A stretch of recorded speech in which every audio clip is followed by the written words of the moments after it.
The Larsons were the kind of family that inspired admiration and maybe a twinge of jealousy from everyone who knew them. Their home on Maplewood Lane stood like a symbol of suburban bliss. Thomas was a trusted accountant, known for his attention to detail and a calm demeanor that seemed unshakable. His wife, Rachel, was the quintessential PTA mom, always organizing bake sales, volunteering for school functions, and offering an open ear to any neighbor in need. Their teenage sons, 17-year-old Jason and 15-year-old Ethan, were no less impressive. Jason was a star athlete, captain of the high school football team, and a shoo-in for a college scholarship.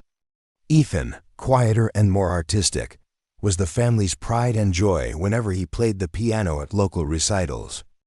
To top it all off, Grandma Edna, Thomas's widowed mother, lived with them, her baking skills and sharp wit making her a beloved fixture in the neighborhood. The Larsons seemed like the ideal family, until the evening when Thomas Larson was found dead in his living room, stabbed to death by someone he loved. It wasn't long before the shocking truth came to light. Behind their carefully crafted facade, the Larsons were a family teetering on the edge of collapse, with a secret that would ultimately destroy them. For years, Thomas and Rachel had worked to present a united front, but cracks in their marriage had been forming long before the fateful night. What Rachel revealed to a close friend over coffee weeks before the tragedy painted a very different picture of the man everyone thought they knew. Thomas, it turned out, had been embezzling money from his clients for years. The meticulous accountant had used his skills to siphon off small amounts of funds from multiple accounts, amassing a secret stash that funded a second life he had carefully hidden from his family. He had rented an apartment in the city and spent evenings there with another woman, a younger colleague from work.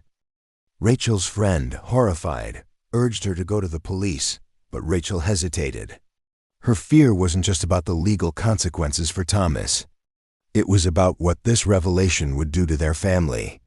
How would Jason and Ethan react to knowing their father was a criminal and a liar? Could she salvage their seemingly perfect life? But Rachel underestimated the effect of keeping such a secret.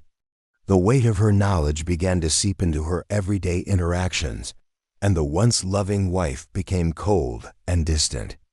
The boys noticed the tension between their parents, and so did Grandma Edna, who started spending more time out of the house to avoid the growing hostility. On the night of August 7th, the first major crack appeared in the Larson family's fragile veneer. Jason had overheard his parents fighting in the kitchen after dinner, a rare occurrence in their usually quiet household. Unable to ignore it, he crept closer to hear his father raising his voice about keeping it together, and his mother firing back about betrayal. Jason was a smart young man, and though he didn't yet know the details, he sensed something big was happening. Over the next week, tensions in the house escalated. Ethan, always attuned to the emotional climate of the home, withdrew, spending hours locked in his room with his piano. Jason tried to get answers, but his parents brushed him off, telling him to focus on school and football. Meanwhile, Grandma Edna took on the role of peacekeeper, trying to coax Rachel and Thomas to sit down and talk things through, but her efforts were in vain. Then came the evening of August 14th. What began as another argument between Thomas and Rachel exploded into chaos when Jason intervened, demanding to know the truth. In the heat of the moment, Rachel blurted out the secret she had been holding inside. "Your father's a liar. He's been stealing from people and cheating on me." The room went silent as the boys processed what they had just heard. Jason, furious, turned on his father, accusing him of betraying not just his mother but the entire family. Ethan, overwhelmed, begged everyone to stop shouting. Grandma Edna, standing in the doorway, pleaded with them to calm down. What happened next remains a matter of debate, but by the time police arrived, Thomas Larson was dead, stabbed multiple times with a kitchen knife. When officers entered the Larson home, the scene they found was one of utter devastation. Rachel sat on the floor, cradling the knife and sobbing uncontrollably.